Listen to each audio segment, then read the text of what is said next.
कहते हैं हज़रत मैं बेंगलोर से हूँ, अल्हम्दुलिल्लाह उलमाए हक़ से मुझे बहुत मोहब्बत है। मोहल्ले की मस्जिद के मुअज़्ज़िन साहब ने आपका चैनल मुझे दिया, तब से अल्हम्दुलिल्लाह जितना हो सके सुनकर अमल करने की कोशिश करता हूँ, दुआ करें।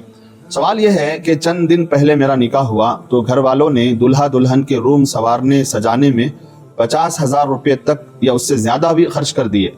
मेरे मना करने पर अम्मी ने नाराज़गी का इजहार किया और मुझे इमोशनल ब्लैकमेल किया, तो मुझे खामोश होना पड़ा। तो क्या मैं भी गुनहगार हूँ?